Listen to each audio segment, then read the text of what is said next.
Prions-nous tous. Seigneur Dieu des armées, Seigneur Dieu de toute gloire, Père très saint, je bénis ton Saint-Nom, je te remercie de la grâce pour cette grâce que tu nous as accordée pour que nous puissions nous tenir au devant de ton trône de grâce afin que tu puisses nous parler. Car il est écrit, heureux le peuple que l'Éternel agrée en sa présence. Et toi-même tu as dit dans ta parole, dans l'ère de détresse, ils crièrent vers l'Éternel, il a envoyé sa parole et sa parole les guérit. Que cette parole puisse être une bénédiction, une délivrance, une solution, une réponse à tout ce que nous avons comme questionnement. Je m'oppose maintenant contre toute force contraire de ta volonté. Esprit d'incrédulité, esprit d'envoûtement, sorcellerie, tout esprit qui pourrait venir pour entraver le déroulement de ces cultes. Je vous chasse, lui percelier au nom de Jésus-Christ dans les désarrêts. Père très saint, que toi seul tu puisses nous assister, que nous soyons dans la mouvance spirituelle. Commence et termine avec nous. Au nom précieux de Jésus-Christ, notre Seigneur, notre nous avons ainsi prié. Amen. Amen. Que Dieu vous bénisse. Est-ce que vous êtes dans la joie? Amen. Manifestez-les en acclamant très fort.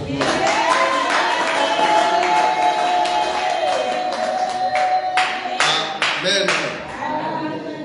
Dieu soit loué. Bien-aimés dans le Seigneur, nous sommes en train de passer les moments les plus cruciaux que le monde n'a jamais vécu. Le temps où le diable est en train de mener les combats d'arrière-garde parce qu'il sait qu'il a peu de temps. Bien que depuis longtemps, il est écrit en Apocalypse que malheur à la terre et à la mer, car le diable est descendu sur vous avec une très grande colère, sachant qu'il a peu de temps. Alléluia.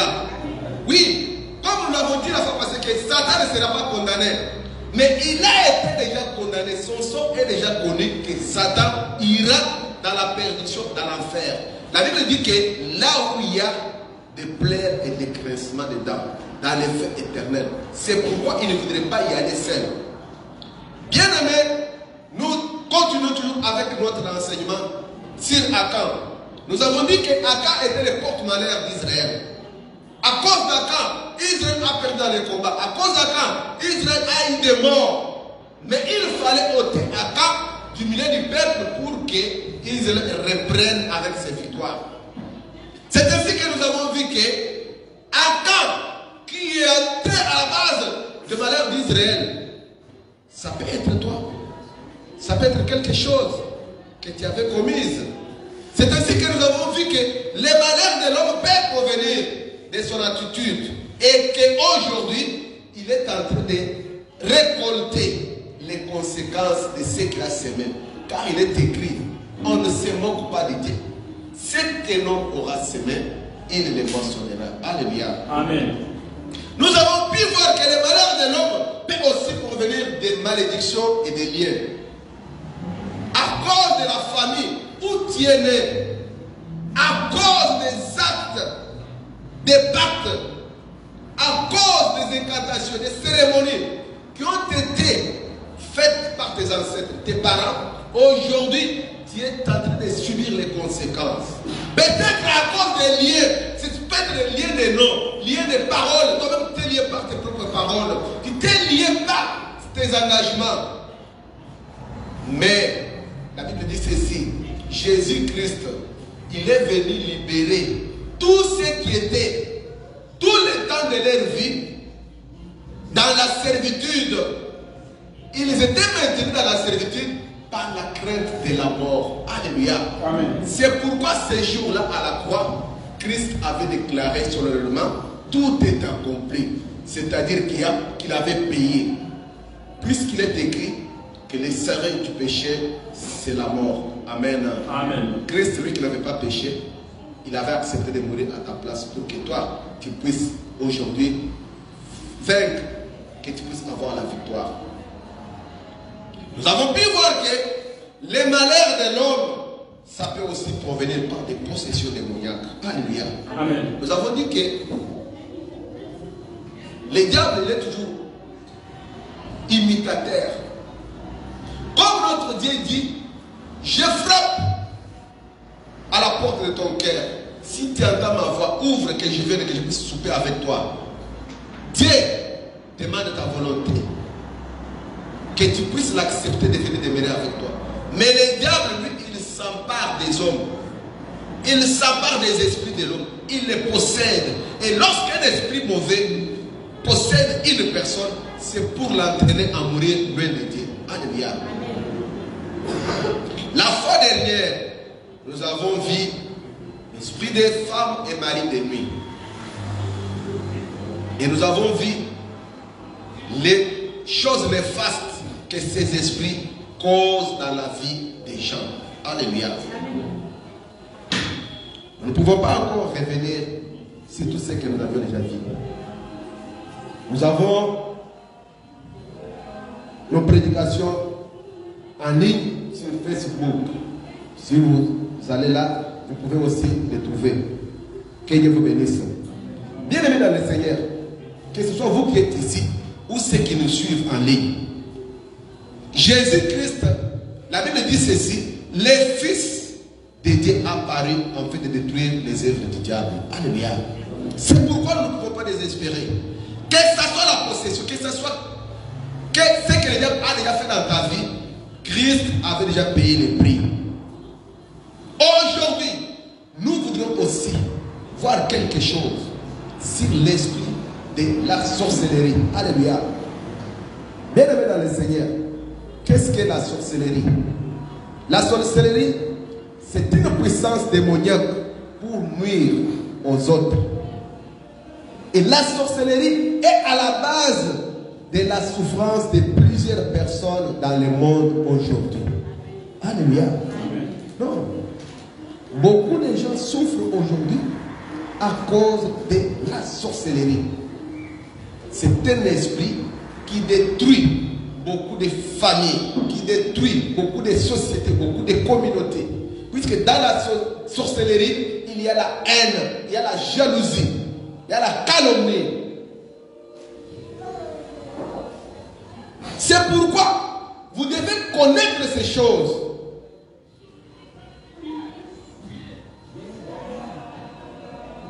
Il y a des types de sorcellerie. Alléluia.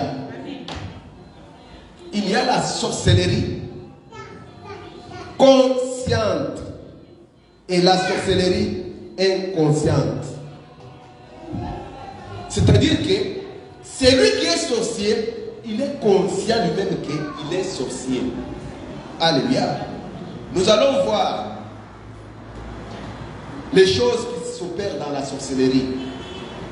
Il y a l'âge, il y a les rôles ou bien la fonction, il y a les secteurs d'opération, il y a les noms qu'on donne. Tout ça, nous devons les connaître pour la sorcellerie consciente. Il y a aussi la sorcellerie inconsciente. Comme nous avons dit que le diable, lui, ne cherche pas seulement la volonté. Il profite de l'ignorance de l'homme. Quand tu commets le péché, tu ouvres la porte et il vient pour te posséder. Alléluia. Amen. C'est pourquoi Dieu nous recommande toujours de vivre dans la sanctification, dans la crainte de Dieu, dans la vérité. Afin de ne pas donner accès au diable. Parce que pour nous, enfants de Dieu, qui avons déjà accepté Jésus-Christ comme notre Seigneur et Sauveur, le diable n'a pas de pouvoir sur nous. Alléluia. Amen. Yo, il y a Christ, le corps de mon conseil, n'a pas moyen. Diable a un pouvoir, le corps de Dieu. Parce que vous avez une propriété privée. Vous avez caché, il y a Christ. Ils l'ont vaincu à cause du sang de l'agneau. Alléluia. Amen. Quand ils viennent de ces gens-là, ils trouvent une marque de Jésus-Christ sur toi. C'est pourquoi ils n'ont pas le pouvoir sur toi. Pour ce qui concerne ces deux types de sorcellerie, il y a deux modes de transmission, soit par initiation, soit par l'hérédité. Alléluia. Amen. Par l'initiation, on donne à l'initié une semence de la sorcellerie qui est une puissance surnaturelle, soit consciemment ou inconsciemment, on te donne cette semence surnaturelle en t'apprenant comment quitter ton corps physique pour rejoindre le monde spirituel, pour se divertir, que ce soit pour nuire à certaines personnes ou à une communauté. Alléluia. Demain, en fait, on a la sorcellerie consciente, adeli mutu oyo ayebi peba tu bakutana kana bango ayebi ke to kende ko kusakana esika boye akokolongwa awa akeina mboka mususu ayebi ndenge akomba na kati na nzoto na ye parce que tant bazali ko pesa mutu kindoki bazali ko pesa semence wana na ndenge ya ketango azisi semence wana bazali ko lakiseye lolenge nini akokomba na kati na nzoto na ye abali ko sala o bazo benga na français voyage astral, c'est-à-dire que les autres ont montré tikali na mbetu mais mutu esprit na ebimi abali ko kende azali ko kende ko opérer. C'est pourquoi vous allez comprendre mutu azali ko longwa na Congo aye ko longwa mutu na Afrique du Sud. Alléluia.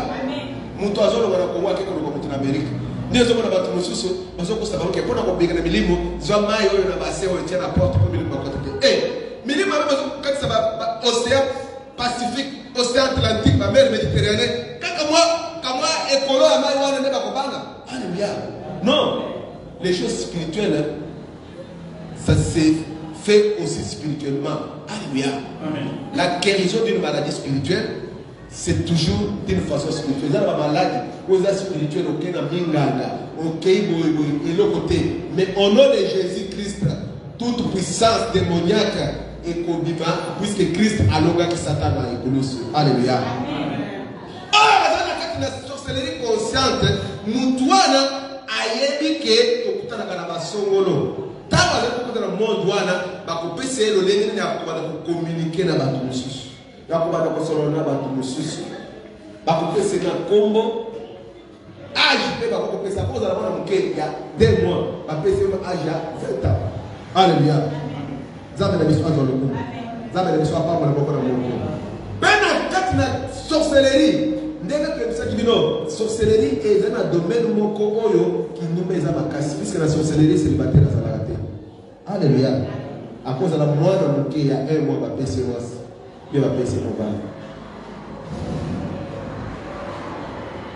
A passer na Congo, na code numéro de va bien gagner.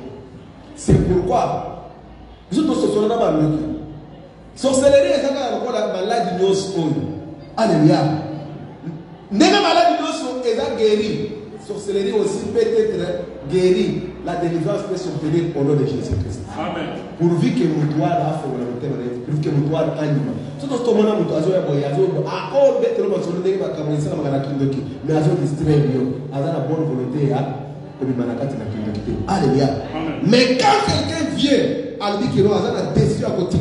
Comment on a compensé la caméra, on peut ça va comme moi, on peut ça va venir passer la carte, bah il ça va venir au niveau de l'imam, la code des alinés, le PC boy, oh n'a pas signé boy, on va dire à dire que on a les mêmes à on a les, on va dire que on a fait on est monté manios, mais comment on a monté pour soigner boy, à zone distraire. Le colombo tout sur le monde on va passer kindoki. Parce que donc nous sous, tant on sur les réseaux, parce que oui tant on sur na yewana, abana ko boire que no ba flèche on les autres les, on pense na alléluia. Zame biso azoloku biso tozaka ba to ba bela ne kona ba anglais qui wanted oyede ba bana boloka Osama Ben Laden ba mete ba zoloka ba kokoshi ba bana na denge diable an ka biso mais biso akobozo biso te puisque nous nous sommes morts et notre vie est cachée avec Christ en Dieu. Amen. Alors ils vous feront la guerre, ils ne vous vaincront pas. Amen. Oui, enseignement dans notre pays na Congo na banya na boye to vandi boye na veranda ndako kwela biso eteli ku abatu bazaki musika bayeba be batu bakufi to bimana gati wana c'est et sauf. Alléluia. Amen. Puisque diable alingaka te basimba ye. C'est pourquoi on a l'église oyo on se teka la prospérité, on voyager, on bala, on s'ala bien boye, tala batu bazo ekibile puisque diable soko puta na kana na zelate il y a qui vont venir le logo. Alléluia.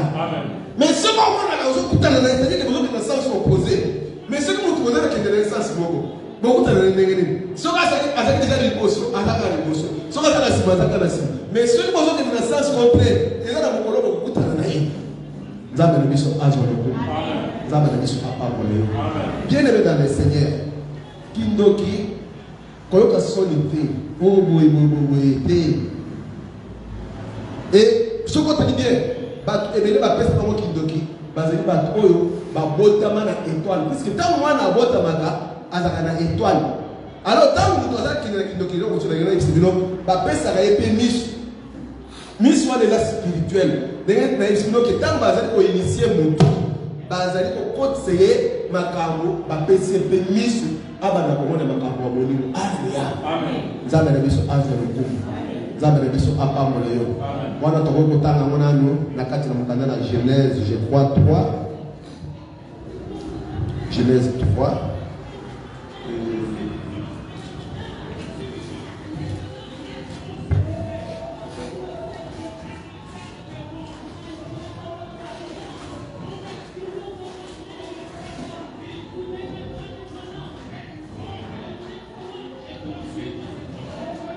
Genèse 3 à partir du 6e verset. Nous lisons dans le Jésus-Christ. La femme vit que l'arbre était bon à manger et agréable à la vue et qu'il était précieux pour ouvrir l'intelligence. Elle prit de son fruit et en mangea. Elle en donna aussi à son mari qui était auprès d'elle et il en mangea. Les yeux de l'un et de l'autre s'ouvrirent. Ils connurent qu'ils étaient nus et ayant cousu des feuilles de figue, ils s'enfirent des ceintures. Alors ils entendirent la voix de l'Éternel Dieu qui parcourait le jardin vers le soir.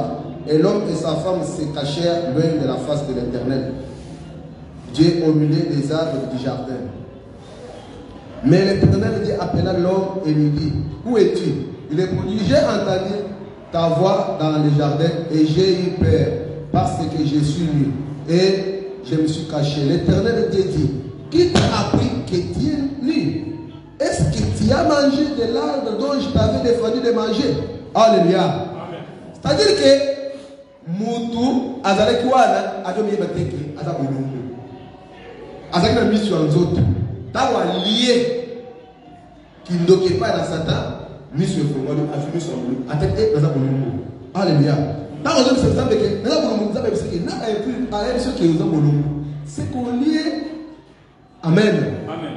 C'est-à-dire que nous avons justement soit si le matériel a perçu soit à comme Alléluia. Nous avons des missions à part. Amen. Mais ceux qui nous ont une décision, il y a qui a se répartir sincèrement délivrance des années consorteurs. Si tout le monde va bloquer, dans une délivrance, nous avons été à utiliser puissamment, puisque par exemple, avec la grâce, tout le monde, par exemple, l'étoile dans Jésus-Christ. De même que moi, je suis un peu de temps, ce qui va penser que Kindoki, et là, pas penser qu'on a essayé de noter, pas penser qu'on a conduire na yo, qu'on a combien de ça à venir na yo, qu'on a combien de ça à macabre na yo. Nous avons la mission Azorocum. Oui, il y a aussi la deuxième mode de transmission qui est par l'hérédité. La sorcellerie est aussi transmise par la voie sanguine. C'est-à-dire que dans nous savons que tout enfant qui naît a le sang de son père ou de sa mère dans son corps. Si l'un des parents est sorcier, il peut transmettre cette semence de la sorcellerie à l'enfant. Alléluia. Amen. Puisque moi, je ne sais pas si je c'est pourquoi on a la barre de ce son. À joie qu'il ne n'a pas de moment d'ailleurs. Avant même à Bota. Soit, maman d'ailleurs, soit par envoûtement. Zama le biso azolokum. Yo mutozana zévé. Ozo lata. Ozo la les boumons sur la moutolo. Or, vous voyez que moutolo a la porte d'entrée.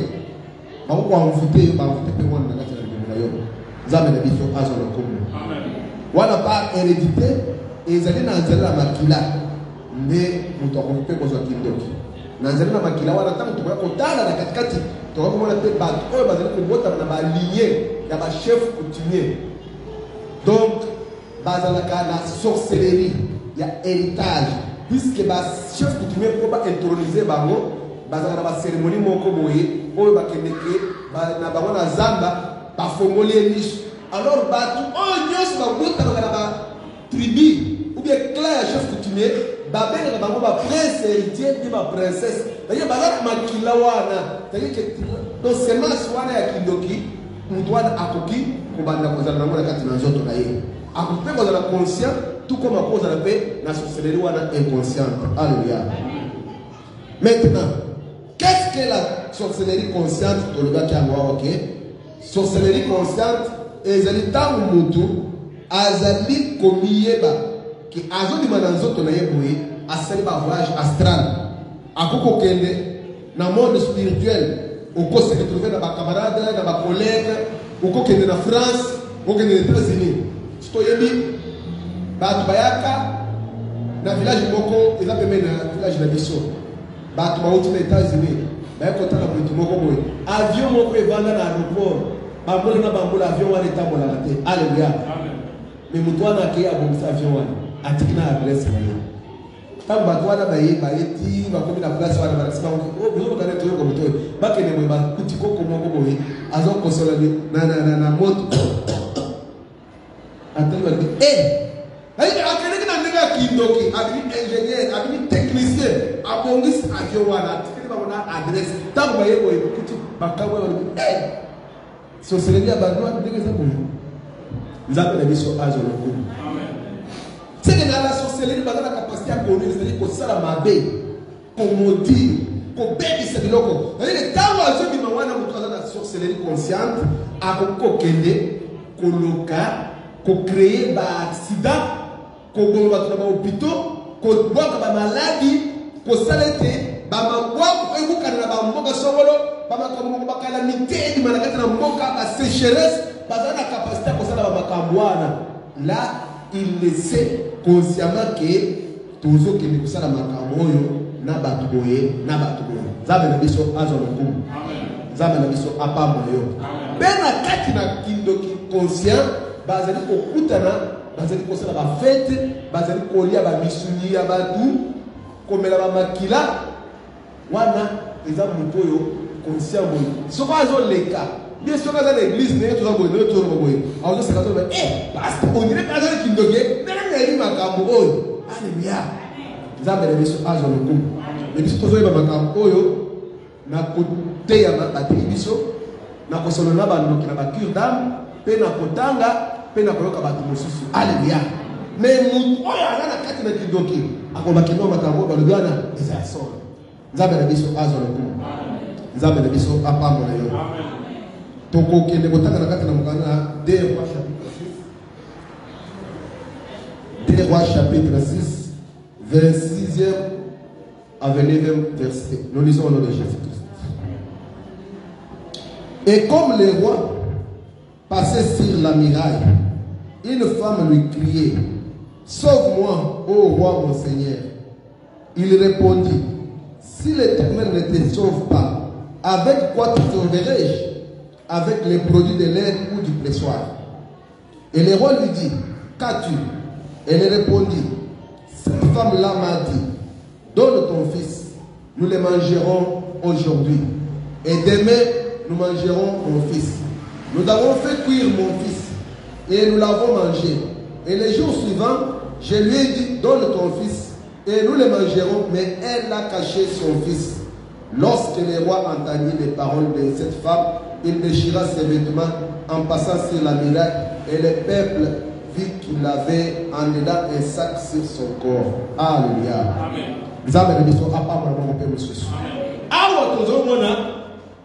Caractéristique ya sorcellerie consciente.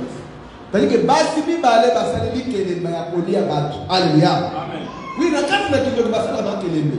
Ndio kwa mwana na kati na avenue moko be na quartier moko boye, izala kaka soki matanga izia wa ilongwa wa ikekuna, to izala kaka matanga izola na kaka.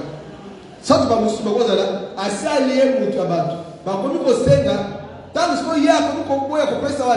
Quand tu as un million à aller, il faut que nous nous fassions bah tu vas comme il faut en cascade.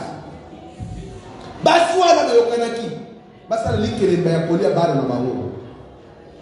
Avec que tout le monde na yo, les lobi to poli à pe mona na ngai.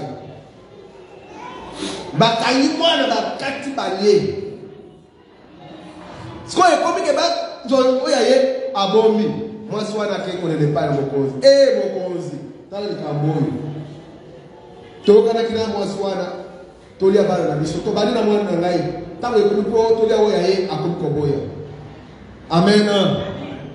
Bazali kolia misuli ya batu. Nzambe na biso azwa lokumu. Amen. Nzambe na biso apambola yo.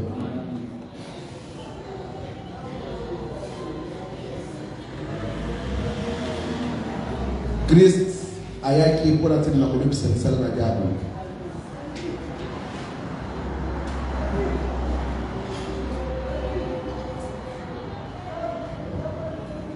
Lokola tozalaki na mwana moko na ndako. Wala tukubala na sika. Haleluya. Amuna nzambo oyo ezaka pe maka mosusu. Tukubala na sika. Ser moko alali mobali na ye na Angola. Azumana na ye atike pa na biso. Nzoka mwana wana ala na kindoki. Haleluya. Amen. Presque na ba serviteur nyonso. Donc serviteur mosusu mwana moko kindoki. Serviteur mosusu quand bana ba ko donc quand bana ba on dirait moi circuit beaucoup fermé. Donc ba tiens mwana ba antenne. Prière na ndako mwana wana zoko ko bimate. Haleluya. Avec biso que non. Tant que biso ayaka na lek na biso mosusu bayaka na nyao il faut bazo pour ba kota bazo kokate azo expliquer yende abana ko sanga ke tango na sona na mwana mosusu oya kindokwa na bana ko ba flesh wa nzambe na biso azo lokumu yope soko zali na kati na Christ ozoba na Christ okoza intouchable parce que Christ libeti il te fera la guerre mais il ne te vaincra pas. Mais moi si on va kindoki sona na mwanda moi si wana tozo que les évangéliser azala qui passe mec na ye ceux qui tozo évangéliser eh pasteur na koya to keibo atire ko système ki na ye ba pasteur na yo ba yela kana ya wate ceux qui ba yo ba kamana nzambe ba yela sakayo ba no yela kana kamana nzambe te ya zo biso ceux qui existe au moni ye moko abota courage aye biso que pasteur bote ya to ko yinse te mais le kole ya zo biso ta zo biso yo le kole zeli kamana nzambe zo me na nzela mabete to ko bandaka côté ye toujours église là église là ya véranda moi soit na sukane c'est dire bon ba to ba sanga na ngai na kola saba mo sikoyo ka église là ba mke wana azokile kupanza nabo mkono waye avane to sambele pour mon église la mission dans le système ya prophétie et là ba to pesa ka boyena to komina ma prophétesse a télé même prophète avant l'école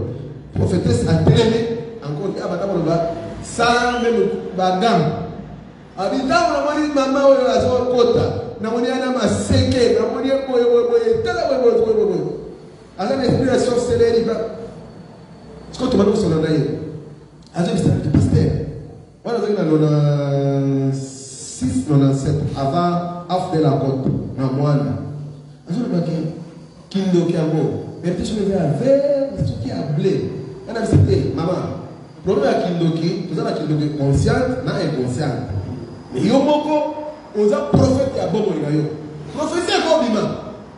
Attends, on dit pas limité. Mais yo moko, on a prophète. Puisque Bible les autres baké, on comprend ça mon tout monsieur, on comprend ça mon thème na yote. On comprend sa conscience na yote. Mais c'est que Bible les autres baké, ne méprisez pas la prophétie. Examinez toutes choses. Retenez ce qui est bon. Alléluia. Être prophète à mon avis peut bien être. Mais ceux qui ont succès, ils ont succès original. Ils ont succès aujourd'hui. Mais ceux qui ont succès, ils ont pas fait. Mais ça, ils ont pas fait. Ils ont gagné. Aïe, pour attaquer. Ce que nous avons accès à la prophétesse, c'est que dans tu dois savoir la prière d'autorité. Nous sommes maman, on a zaki na mwana, mwana na zaki na 3 ans, 4 ans, ya moi 6 mois na tambo na raté. Ame makagaka mwana, nzoka bengisa mwana na kindoki. Soit le rôle là qui peut pas attaquer. Tant que ça va prière d'autorité, on a mwana zaki ko vana te montre les autres, ça mwana zaki sauter tout les raisons. Nzoka mwana azu frappe. Là mwana azu frappe. Mwana bandi ko bela yena mwana to monde na boya kena église mususu ya centre. Ya biso ya centre. Bata bela pona mwana boya mwana kufi. Tant ya yebi ko ndenge mwana kufi. Ayibo ya walitso pasteur. Vraiment ngai ndenge naza boya naza na kindoki. Tozaki na serre na biso na loja yenda azalaki kosunga famille na biso nyonso. Totindele mobali ya kindoki apese sida akufa. Alors naza na posa natika kindoki. Na ko m'appelle ko le bino. Tu sais, je suis aux allengeni. Oh, nous sommes en moto. Oh. Nathalie on a mon moto, moto. Alléluia. Non, si tu as Jésus-Christ, tu as les faits. Puisque tu as un esprit supérieur. Mundoga wana ka moto na Yohana, akombeka boye, akozika pa na yo. Puisque Jésus-Christ a dit que biso ba na ye, nous avons intouchable. Nous avons des choses.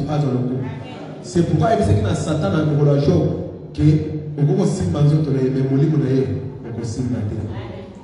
Nzambe na biso azo lokolo. Nzambe na biso apamba na yo. Nzambe oyo azali malamu. Nzambe oyo azala posséder to salele malamu. Wana ezali pona sorcellerie consciente. Oyo muntu azali komiyeba eti azana état oyo azana état oyo. Mais il y a aussi la sorcellerie inconsciente. Wana ezali mutu azali na semence ya kindoki. Esprit ya kindoki. Puisque azo participer na kati na kindoki. Ba ko ozoye akoti na kati na kindoki. Mais comme ayebite ne tozo benga ngoko inconsciente. Mais il les voit à travers les songes. Alléluia. Mutwala tabi azoda la pongi azobanda ko réaliser makambo somolo nde azumi mwana lokola na kati na ndoto nzoka ezali ba réalité. C'est-à-dire que esprit na ye ezali ko kende na kati na kindoki. Ako sala ba voyage wala ako ko communiquer ako pe kolia mais inconsciemment. Alléluia. C'est pourquoi ce qu'on se voit dans l'autre d'autres, on va dire qu'on va s'en aller, te, kutana na biso, kutana basala na zambe, basala na pona tini na yo. Alléluia. Diable a commencé à embrouiller de façon au moni écueil, de façon que au milieu batté, zambe na biso azoloko, zambe na biso apamolo moko na moko.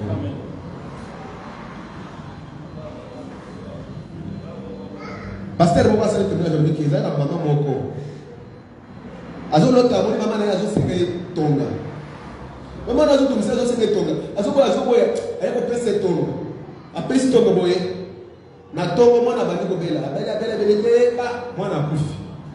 Asta c'est que nene na moni mama na singa tonga. Aya atansi pasali na zami. Jo banda azaki na sorcellerie inconsciente. Amen. Mosusu amoni mutu moko soki no kona azona de kona na munduki. Azuki de ba kulwa azona na tena azona na yeko yekote. Azu mundu kwa apprécier. Yemo kwa na mundu kwa beti papa na iloki. Na tongo papa vandi na ase anzete. Kama insecte moko yetuye na kaka na mbuzi place oyo amona kina mutwala. Papa bandi ko bela ke ne moye pas akufi. Alléluia. La sorcellerie inconsciente. C'est-à-dire que nous devons participer dans le camp de Kindoki, mais azali komiye bateke azali na Kindoki. Soki makambo ya boye ekuta na kati na yo esengeli okutana na basali na Nzambe pour bimisa yango pour te poser de délivrance na kombo na Yesu Kristo. Bien aimé dans le Seigneur, Kindoki okoko kende te pa na ngakisi et pas marabout et pas magicien pour te olo na Kindoki.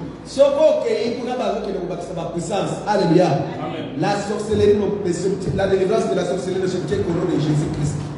na maite na mafuta te na mungu te na mshwa te nzambe na biso azo lokumu donc tomona quelques indices bien quelques signes aux autres que mutu azali la sorcellerie inconsciente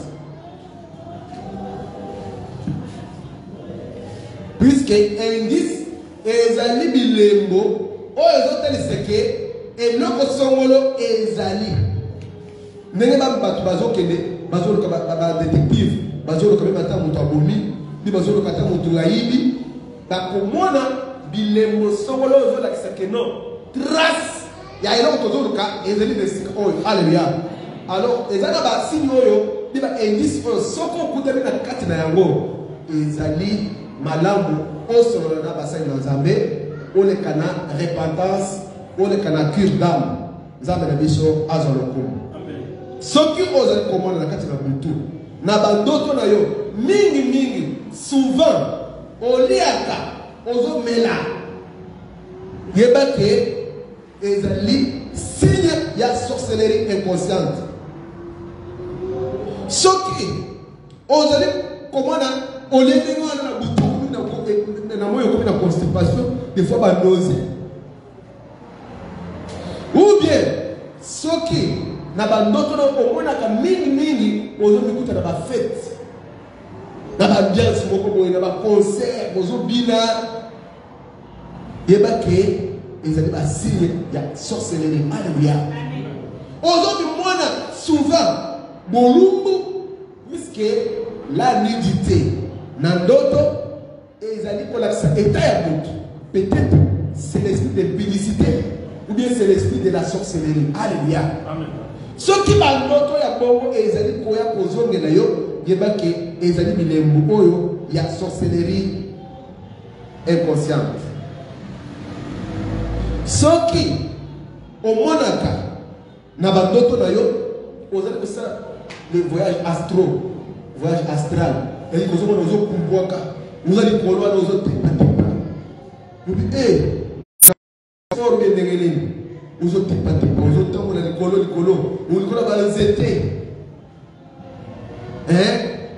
ozokumbwa mingi ezoya ezozongela yo yeba ke semence ya sorcellerie ezali katikati na yo nzambe na biso azwa lokumu ya inconsciente soki ozomona lisusu na kati na bandoto na yo ozosala chasse olandaka banyama yebaki oyo ozolanda wana eza banyama te eza nde baêtre humain mais na ndoto ozomona lokola nyama parceke oyo na kindoki ezali signe oyo ezali kotalisa makambo oyo esengeli kosola na basali na nzambe mpe koluka délivrance soki omonaka mwasi ya butu mpe mobali ya butu mingi koya kozonga ezali mpe présence ya semence ya sorcellerie inconsciente alleluya ozomona mutu somono botikala kosola nde makambo libala te onatala relation na ye te butu oyebi ye me omonaka butu na ndoto na yo mingi soki boyesala barapport soki boye kosambrase eza makambo moko boyesala lokola makambo ya amour mais na bomutu boye boza na relation moko na ye te yebaki mutu wana aza ndoki azali koya koenvepe yo na ntango ozali kolala pongi do ekokende kosolana na basali na nzambe wana nzambe na biso akomitalisa na kati na bongo na yo mpo na émissaire moko tozosala délivrance na mwanda azalaki na Marie de Nuit tozobenga na Marie de Nuit ozobenda kuma te Marie de Nuit qui parle en français tozamela na likali azoloba na français po mili mabe bayini biloko nyonso je ne sors pas et puis bazala tétui kandalani je ne sors pas qui es-tu je suis son beau-père azalaki papa bokilo na ye nzoko papa bokilo ya misala mabe apossédé mwana ya mwasi ya mwana na ye nzoko libala esi ekufaki kutu akomaki une femme lui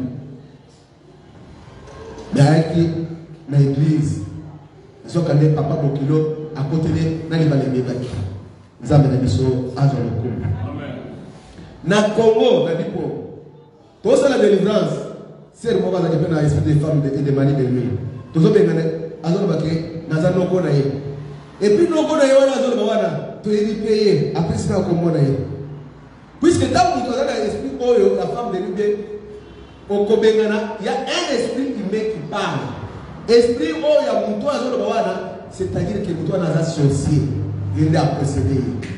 Ça va le biso a pas le moko na moko. Ce qu'on a na kati na bandoto na yo, ozala ba tête. Avec mon PDG, avec mon chef, ozala tête ko ozo commander ba misala, ozo diriger misala ya la construction misala, ou bien ozo kabami tout kaba pendant la sima wana ozo tamusa. Donc on dirait grade moko boye. C'est qui ba peso grade na kati na kindok. Il faut qu'on décide que ça bien moi na azo ba ba mikolote. Moi na moko boye. Esprit na Nzambe a aidé considération à battu. A aidé droit de reste. Ça c'est le Saint-Esprit puisqu'à plus que respect, que ba ki wa za mwasi, wa za mobile, wa za yaya, wa za tata. Ceux qui ont monté des soucis, on combien de malheurs. Alléluia. Ceux qui m'ont choisi dans le salon, avec que nous y a un dégo, tout ça dans le salon. Après ce qu'on va faire des bébés. Mais mon engagé, mais mon seul association boye, ma business c'est bébé. Ou bien au fiancé monte, oui ma fiancé yo, bon il m'a pas d'aller à fiancé boye, on doit pas bégaler dans le salon. Ou soit, beaucoup de fiançailles, nous doit à Koufi, ou se comprendre te. Non, et c'est un signe à sorcellerie inconsciente. Alléluia. La vie, moi, dans mon signe, on a Cape Town. Alors, quand on a fiancé, ceux qui boyfriend, ceux qui est fiancé, nous doit à Koufi. Matubazo est battu. Moi, dans mon signe, Zoka. Ayebaki azongi boye après 5 jours akutikaka ndako ya kaka ndenge ezalaki wana moto akoti te moto akufaki na mbetu siko ntango mwana mwasi aye ekobeka bato balandela boye nzoka mwana mwasi wana bazalaki na barelation na mobali wana akufaki na mbetu. Alléluia. Ntango bato baye kolanda baye koavoué ke esalemeli ye wana ezalaki soki quatrième fois, c'est le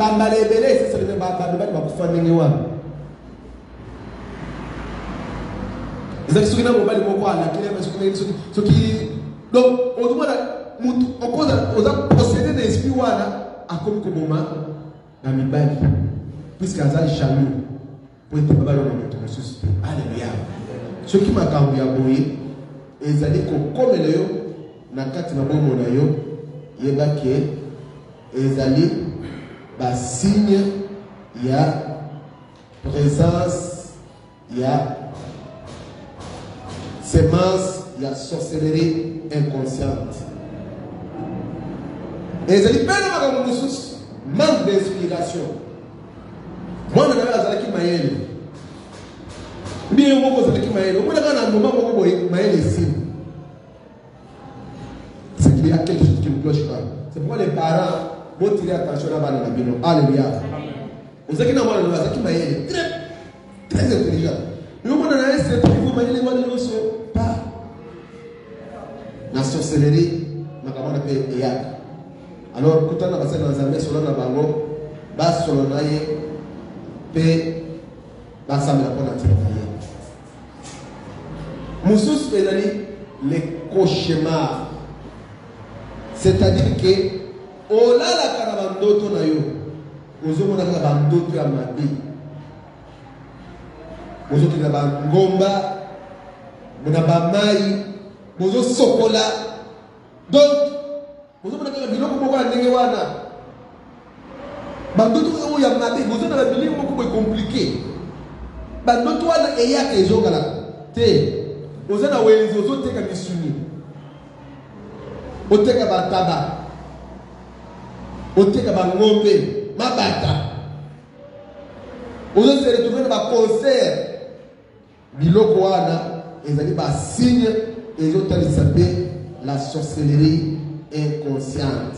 C'est pourquoi ceux qui ont moni makambo ya boye esengeli osolola basali na Nzambe. Alléluia. Ba indice oyo totalisi nde oyo ezolakisa bilembo eza nyonso te ekozala mpe na mosusu. Mais problème ezali boye Ce qui indice mon beau écoute à mon tour, le fait que mon toit là, à la kindoki. Alléluia. Mais ce qui est comme une misak mine, au moins ils ont fait la rayon. Il faut oya to solo là. Parce que vous tous à quoi ça casse vous c'est votre moment à temps de kindoki. N'est na l'église wana. N'a pas pasteur. Pasteur mais moi na cosa na conscience après le baptême de oiseaux constater kazana kindoki. Alléluia. Non, n'est que tu le dis que kindoki va presque à bateau yo. Ba no kitala. Même si on dit que on sacrifier na magicien. On peut sacrifier Kizengi, te demande nous à Kizengi. Ok, nous sacrifier Bakuboya. Bakuboya, oh ingénieur wana, oh docteur wana, oh ya konzi ya famille na binwana. Donc, c'est que tant que tu as une grâce moko ya Nzambe, le diable a yaka pour la posséder. Donc, ma pesi mutu kindoki, ma pesi kindoki pour la bola na yete. Ils ont pour la conduire na vie na ye. Mais Christ ayaki pour être akango la mission.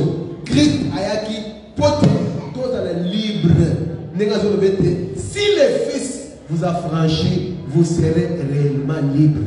Ce qui vous doit kindoki a une décision, il y a kotika yango, il y a conscient, a lui que non, à partir de l'élo, les autres kindoki wana, va pour ça la délivrance, mutu, a une délivrance. Amen. Tant que vous avez le domaine, le secteur d'activité. Beaucoup de gens qui ont mutu, ils ont fait un mot sur le secteur na été. Aboyi qui a fait un kindoki, a dit kindoki na tikango. Akaina mboga wana anakiko azaki kindoki. Mais tant wazongi a dit kindoki wana pe a côté na nzoto na ye. Zamba de biso azo loko.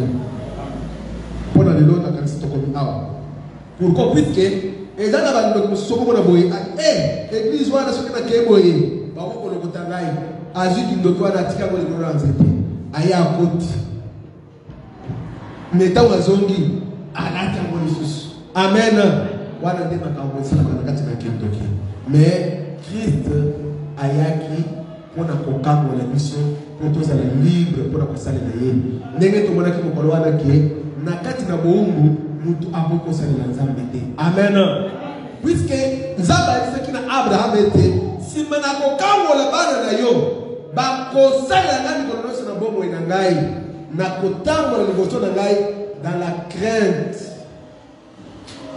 c'est-à-dire que na kati na sanctification na kati na vérité pote nzamba bengi biso poto kota na kati na bomo ina seko nde tant to sanganaka awa tozo préparer éternité na biso. Alléluia.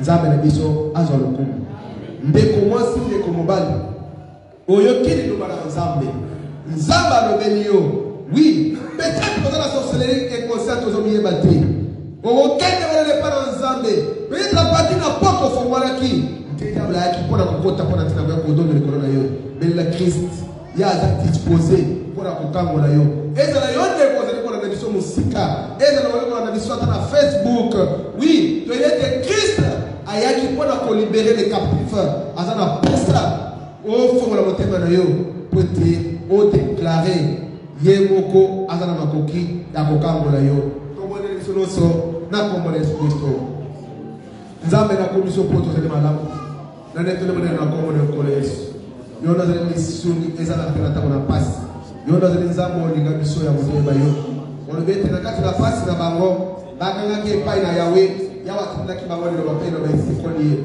oui autorisation de oyo pour ça le Christ au camp de biso au délivrer biso nantin était to ça de yo na nikolo sur la bombe de biso c'est pas ça pour recommander des commences des comobali oyo ala sorcellerie inconsciente au diable a faut utiliser pour la tina commettre na kati na service na kati na kingdom oyo pour te enseigner c'est comme dans kembo na yo Jésus Christ toi tu es venu libérer les captifs à la croix de Golgotha tu avais déclaré tout est accompli c'est pourquoi nazali kobuka ni sana sana moyini ni sana sana diable na katikati na bomba na ndeko mwasi au nom de Jésus Christ et la sans effet Christ yoze ni oyo lo makitable lo to ba demo mais pour que ça se consommer traite grâce na yo délivrance no et ça le pas na moko na kombo na Yesu Kristo moko construire service to mo bongo amen. Nzambe na biso apa mo na moko pe mususu amen.